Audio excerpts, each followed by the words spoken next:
చూశాను భయ war to భయ వార్ టు సినిమా చూసి ఈ కాలర్ దగ్గర అసలు ఈ కాలర్ అసలు 2 కాలరు ఎత్తి చెప్తున్నా war to cinema industry hit అయిపోయింది అంతే రాసి పెట్టుకో పక్క 2 కాలరు ఎత్తి చెప్తున్నా ఎత్తి నేను ఎన్టీఆర్ అన్నకి పెద్ద ఫ్యాన్ని అదేవిధంగా సినిమాలో ఎవరైతే కష్టపడతారో వాళ్ళందరూ నేను ఫ్యాన్నే కానీ వార్ టులో భయ ఉతిక్ రోషన్ అన్న ఎన్టీఆర్ అన్న ఇద్దరు బాబా గాల్లోనే ఫైట్లు ఆ డ్యాన్సులు ఆ యాక్టింగ్లు డైలాగులు ఇద్దరు గాల్లో నుంచి ఎగిసి చేసి కొట్టుకుంటుంటే ఫ్లైట్ మీద నుంచి ఏది విమానం గాల్లో పోతూ ఉంటుంది ఎక్కడి నుంచి ఎగిరి ట్రైన్ పోతూ ఉంటుంది గాల్లో ఇట్ట ఆ బ్రిడ్జి నుంచి ఎగిరి గాల్లోనే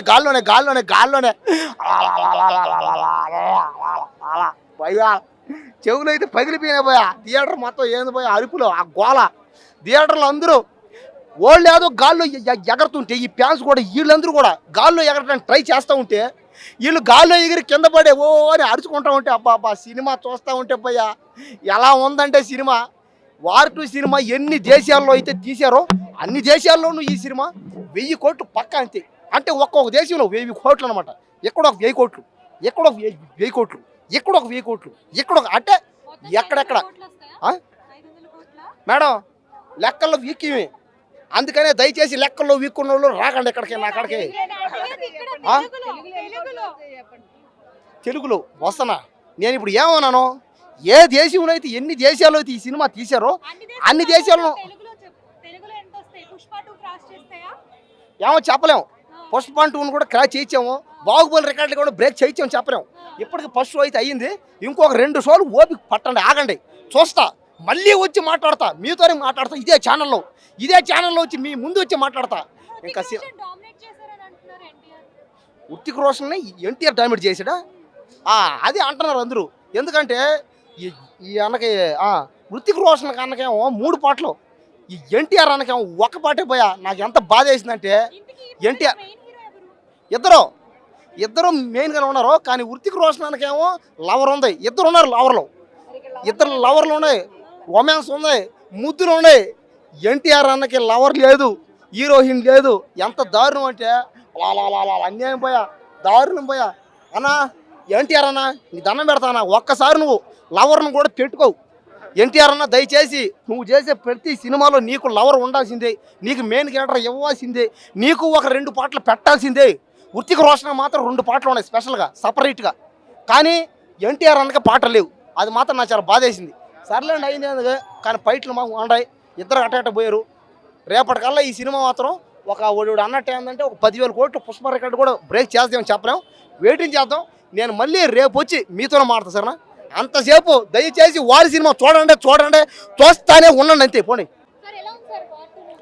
వార్ 2 మూవీ బాగుంది it is a spy thriller అంటే YRF Yash Raj films spy universe నుంచి ఒకటి భాగంగా వచ్చింది ముందు పఠాను ఇవన్నీ వచ్చాయి వార్ 1 ఇవన్నీ వచ్చాయి సో దానిలో భాగంగా టైగర్ ఇది వచ్చింది అయాన్ ముఖర్జీ అద్భుతమైన డైరెక్టరు టెక్నికల్గా సినిమా చాలా బాగుంది అంటే స్పాయిలర్స్ లేకుండా కథ రివీల్ చేయకుండా చెప్పాలంటే ఇద్దరు వీధిలో పెరిగిన కుర్రాళ్ళు భయంకరమైన పరిస్థితుల్లో చిన్నప్పుడే రగ్గడ్ హీరోలుగా అంటే భయంకరమైన యోధులుగా తయారవుతారు వాళ్ళు ఆ తర్వాత ఒక పెద్ద మిషన్లో దేశాన్ని కాపాడే మిషన్లో ఒకరినొకరు ఫేస్ చేసినప్పుడు మన చిన్నప్పుడు ఫ్రెండ్స్ అని తెలుసుకుంటారు వాళ్ళలో ఎవడు దేశాన్ని కాపాడాడు ఎవడు దేశానికి ద్రోహం చేస్తాడు నిజంగా చివరికి మన ప్రధానమంత్రిని చంపేద్దాం అనుకున్న విలన్స్ నుంచి వీళ్ళు కాపాడగలిగారు అన్నదే సినిమా ఓకే దిస్ ఈ రఫ్లీ ప్లాట్ హైలైట్ యాక్షన్ బ్లాక్స్ ఎందుకంటే ఈ మధ్యకాలంలో చాలా పెద్ద యాక్షన్ మూవీస్ చూశాను కానీ క్లమ్జీగా గ్రాఫిక్స్ పేలుగా అలా ఉన్నాయి ఇందులో perfect meticulous action blocks first Japan ఒక ఫైట్ పెట్టారు అందులో లాంగ్ స్వర్డ్స్తో వాళ్ళ క్యామకాజాస్ ట్రెడిషనల్ స్వర్డ్స్తో ఎక్సలెంట్ ఫైట్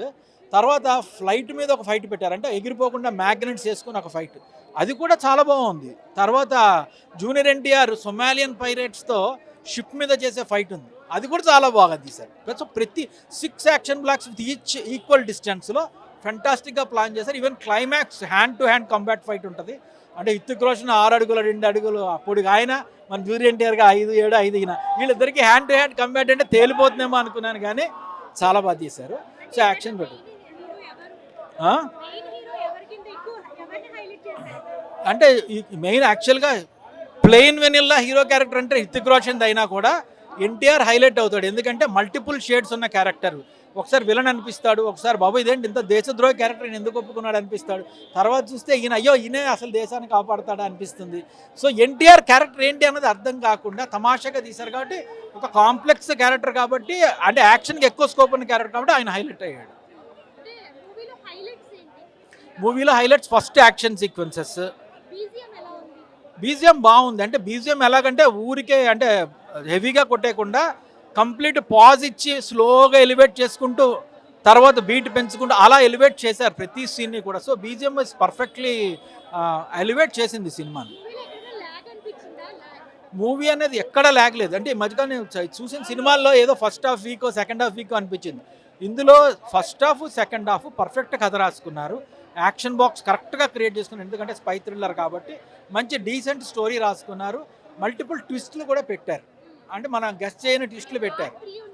వార్ 3 ఉందని క్లియర్గా ఇండికేషన్ ఇచ్చారు. అంటే ఎండింగ్ సీన్లో ఏంటంటే ఇప్పుడు మనం చంపిన ఇంటర్నేషనల్ ముఠ రావణాసురుడు ఒక తలకాయ అయితే ఇంకా 9 తలకాయలు మిగిలే ఉన్నాయి కాబట్టి మనకి ఇంకా చాలా పని ఉంది బ్రదర్ అన్నట్టుగా మాట్లాడుకొని వెలుగు వైపు ఇద్దరు వెళ్ళిపోతారంటే. So obviously they are going to come with lot many more parts and ఈ ఫిల్మ్ డెఫినెట్ హిట్ అవుతుంది కాబట్టి definitely they are going to producers will take one more movie.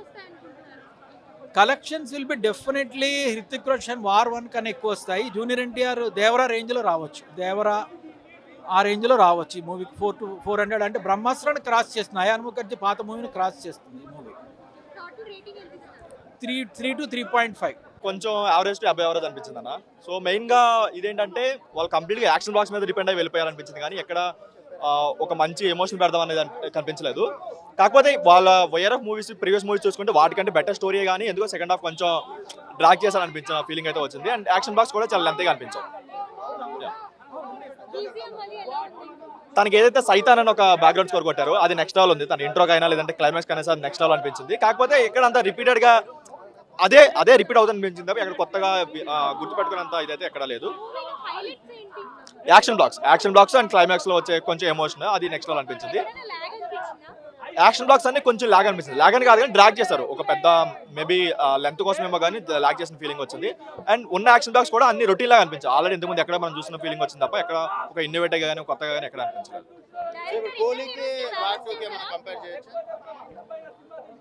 ఏంటంటే కూలీ మొత్తం సౌత్ లో చూసుకుంటుంది, వారు మొత్తం నార్త్ లో చూసుకుంటారు. ఎందుకంటే వారు ఇక్కడ ఆడే ఛాన్స్ అయితే ఉండకపోవచ్చు. మేబీ లాంగ్ రన్ ఉండకపోవచ్చు. వీకెండ్స్ వరకు ఓపెనింగ్ వస్తే ఇక్కడ రావచ్చేమో కానీ లాంగ్ రన్ అంతగా ఉండకపోవచ్చు. ఎందుకంటే ఇన్ని రోజులు మనం ఇండియాని ఒక హీరోలా చూసి సడన్ గా వేరే క్యారెక్టర్ చూసేసరికి ఆడియన్స్ కూడా కొంతమంది తీసుకోలేరు. కొంతమంది యాక్సెప్ట్ చేయొచ్చేమో కానీ కొంతమంది తీసుకోలేరు. మేబీ అంత లాంగ్ రన్ అయితే ఉండకపోవచ్చు.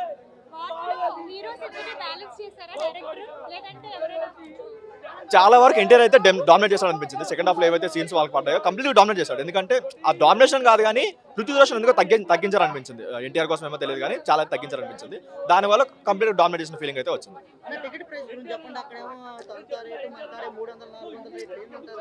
బ్రో ఏదైనా సరే మూవీ అనేది ఒక బిజినెస్.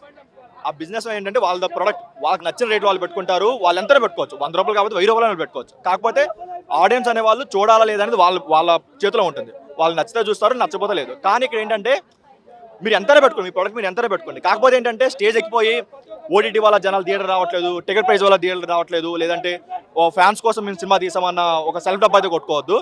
కొంతమంది ఏంటంటే ఓటీటీ వల్ల థియేటర్ జనాలు చెప్పిన అతనే 3 weeks 4 weeks ఓటీటీకి ఇచ్చేస్తున్నాడు. ఇంకో అతను ఏంటంటే టికెట్ ప్రైస్ వల్లే రావట్లేదు అని చెప్పిన అతను తన మూవీకి 400-500 కోట్లు పెడుతున్నాడు, 400 పెడుతున్నాడు. సో దానివల్ల ఏంటంటే కంప్లీట్గా జనాలు కూడా ఇంట్రెస్ట్ తగ్గిపోతుంది థియేటర్ల మీద. ఏదో రోజు బాయ్కాట్ చేస్తారు, అందరు చదువు తీరుతుంది. 2.5 to 3 వచ్చు. నార్త్ లో బాగా ఆడింది. నార్త్ ఎందుకంటే వాళ్ళ ప్రీవియస్ మూవీస్ తో కంపేర్ చేసుకుంటే స్టోరీ వైజ్ గా చాలా బాగుంది, యాక్టింగ్ వైజ్ గా బాగుంది, విజువల్ వైజ్ గా బాగుంది కాబట్టి నార్త్ లో ఆడే ఛాన్స్ ఉంది. కానీ తెలుగులో మేబీ ఒక 100 crores వరకు వచ్చి ఆగిపోవచ్చు. అంతకు మించి ఎక్కువ అయితే ఉండకపోవచ్చు.